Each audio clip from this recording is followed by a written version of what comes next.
안녕하세요. 이번 협심증 통증 관리의 교육을 맡은 경북대학교 청담기내과 간호사 김대미입니다. 반갑습니다.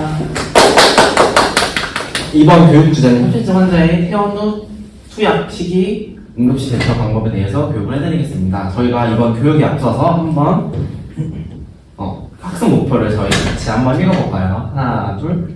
퇴원 후 적절한 투약 및 식이요법을 이행하고 스스로 운동을 실천할 수 있다. 가정에서의 흉통 관리 방법에 대해서 알고 흉통 시 대처할 수 있다. 의학적 치료가 필요한 경우와 응급 상황 시 대처 방법을 알고 실천할 수 있다. 먼저 이런 통증 완화에 대한 투약에 대해서 제가 알려드릴 건데요. 혹시 이 혈관 확장제인 니트로글리세린에 대해서 알고 계신가요? 잘 모르겠어요. 전 통증 있었을 때 이거 먹었는데 안 아팠었어요. 가슴이 아플 때마다 먹고 있긴 한데 올바르게 먹고 있는지 잘 모르겠어. 먼저 이 투약 방법에 대해 설명하기 전에 약물에 대해서 잠깐 소개해드리자면 이 혈관 확장제 니트로글리세린은 협심증 치료제로 가슴 흉통이 있을 때 복용하면 이제 혈관이 확장돼서 가슴 통증이 완화되는 약물입니다. 그래서 이 약물을 복용하는 방법은 일단은 혀 밑에 녹여 드시는 건데요. 삼키지 마시고 드시는 거고, 약물이 완전 녹기 전에 침을 삼키지 않도록 해야 합니다. 5분 간격으로 3회 정도 복용한 후에도 가슴 통증이 완화되지 않는다면 병원에 방문해야 됩니다. 이런 오른쪽에 보이시는 이런 약물도 있는데 여기 스프레이 방식도 있거든요. 그래서 이런 스프레이 방식을 이용할 때는 흉통이 있거나 흉통을 유발하게 할 수 있는 행동 전, 운동을 하거나 갑자기 뛰시는 행동 전에 꼭 사용해 주셔야 되고, 이 스프레이는 입안에 분사 후 입을 다물고 약 10초 정도 지나서 삼켜야 합니다. 흉통이 시작되고 30초 간격으로 분사를 하시는데 이것 또한 15분 간격으로 3일 이상 사용하면 안 되며 계속 흉통이 지속 시에는 병원으로 가셔야 합니다. 이러한 약물을 복용하실 때 주의사항은 투약 직후 2분 내에 효과가 나타나며 30분 정도 지속이 돼요. 급성 협심증 같이 사용될 수 있는 니트로글리세린은 항상 휴대하고 다니셔야 되고, 이러한 이 혀 밑에 넣는 이 알약을 복용 시에는 경미한 두통이 올 수도 있어요. 그리고 이 약을 혀 밑에 줄 때 넣었을 때 짜릿한 느낌이 있는데 이런 감각이 없으시면 약효가 떨어진 거기 때문에 약을 즉시 교체해 주셔야 되고, 이러한 약은 3개월 이후 약효가 떨어지므로 약을 교체해 주셔야 됩니다. 혹시 환자분들 이 라면 좋아하시나요? 네. 그렇다면 입원하시기 전에 일주일에 라면 어느 정도 드셨어요? 주말에 항상 먹었던 것 같아요. 라면 안 먹는 사람이 있을까요? 매일매일 먹고 있어요. 제가 이걸 왜 말씀드렸냐면, 라면에는 이런 포화지방산, 콜레스테롤 염분이 많기 때문에 이런 계속 먹다 보면은 결국엔 협심증에 걸리게 돼요. 이 협심증이라는 병은 저희 심장을 먹여 살리는 관상동맥이라는 동맥이 좁아지거나 막혀서 생기는 질환이기 때문에 앞서 말씀드린 포화지방산, 콜레스테롤 염분 섭취를 제한하셔야 됩니다.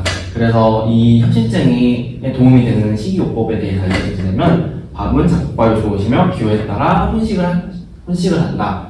고기, 두부, 생선 등의 단백질을 적절히 섭취하게 돼 기름기와 껍질을 제거한 채로 살코기 위주로 드셔야 됩니다. 그리고 채소와 반찬은 싱겁게 조리하되 장아찌와 김치 등 염장식품은 지양해야 합니다. 간식은 제철 과일과 우유를 권장합니다. 권장식품과 주의식품에 대해서 알아보면, 권장식품은 신선 채소를 비롯한 잡곡, 저지방, 어육류, 두부, 생선, 과일, 제철 과일과 우유를 등의 균형 잡힌 식사를 하셔야 됩니다. 주의식품으로는 이런 고지방 어육류, 갈비, 삼겹살, 장어, 햄 등이 있고요. 고콜레스테롤 식품, 계란 노른자가 있을 거고, 기름진 음식, 탕, 중국의 튀김류가 있을 거예요. 염장 음식은 저희가 많이 먹는 김치, 젓갈, 장아찌류가 있을 거고, 국물도 이런 주의식품에 들어갑니다. 이런 협심증 예방하기 위한 생활요법에 대해서 알려드릴게요. 이런 협심증 예방하는 생활요법을 333 원칙이라고 하는데요. 앞서 말했던 것처럼 식이요법에는 소식, 채식, 저염식의 세 요소가 중심으로 한다입니다. 그리고 저희 생활 설칙에는 금연, 이상체중 유지, 심리적 스트레스 해소시 3개지를 지켜줘야 되고, 운동요법은 운동 전 3분 예방에 최소 한 번에 30분 이상, 일주일에 3회 정도 하시는 게 좋아요. 그래서 333요법이라고 외우시면 됩니다. 그리고 이런 운동을 하시기 전에는 꼭 준비 운동을 해주셔가지고 갑작스러운 운동에 의해서 심장 부담을 줄이셔야 되고, 이 운동할 때는 걷기, 조깅, 수영, 고정식 자전거 등의 유산소 운동이 좋습니다. 혹시 환자분들 중에서 이 퇴원 후에 가장 걱정되시는 게 어떤 건지 한번 알 수 있을까요? 저는 갑자기 흉통이 오면 아무것도 못할까봐 그런 부분이 걱정돼요. 맞아요. 저도 무섭고 두려울 것 같아요. 그러면 저희가 이 통증에 대해 퇴원 후 통증에 대해 관리해서 알려드릴게요. 먼저 퇴원 후에 가슴 통증이 온다. 그럼 바로 즉시 움직임 최소화하고 앉거나 누우셔야 돼요. 그 다음에 아까 말씀드린 니트로글리세린을 혀 밑에 녹이거나 스프레이로 분사하셔야 돼요.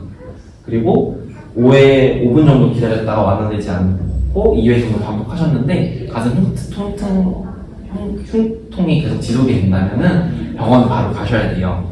근데 이게 너무 3회 이상 투여 후에도 흉부 불편감이 통증이 지속되는 경우 119를 한테 전화하셔서 신속한 대처를 받으셔야 돼요. 그러면은 이제 이 교육은 이걸로 끝이에요. 그러면 환자분들이 제 말에 경청해 주셔서 너무 감사하고, 저희 한번 교육을 잘 들었는지 한번 OX 퀴즈로 풀어볼게요. 첫 번째, 니트로글리세린을 3일 이상 복용해도 흉통이 가라앉지 않아도 손목 기다린다. O일까요? X일까요? X? 네, 니트로글리세린 3회 복용하고 흉통이 가라앉지 않으신다면 바로 병원에 가셔야 됩니다. 협심증, 두 번째로 협심증 식사요법에는 갈비, 장어, 햄 등이 있습니다. OX. XX. 이런 갈비, 장어, 햄류는 고지방 어육류에 포함이 되기 때문에 협심증 식사로서에 옳지 않습니다. 세 번째, 생활요법 333 원칙에서 식이요법은 소식, 채식, 저염식이다. O. 네, 앞서 말씀드렸던 것처럼 이 식이요법에는 소식하고 채식 위주로 하고 저염식으로 하셔야 됩니다. 네 번째로 흉통이 있으면 가벼운 운동을 통해 통증을 감소시킨다. OX. X. 네, 흉통이 있으면 바로 그 모든 움직임을 멈추시고 누우시거나 움직임을 최소화하셔야 됩니다. 다들 잘 맞춰주셨고요. 오늘 교육은 이걸로 끝입니다. 경청해 주셔서 감사합니다.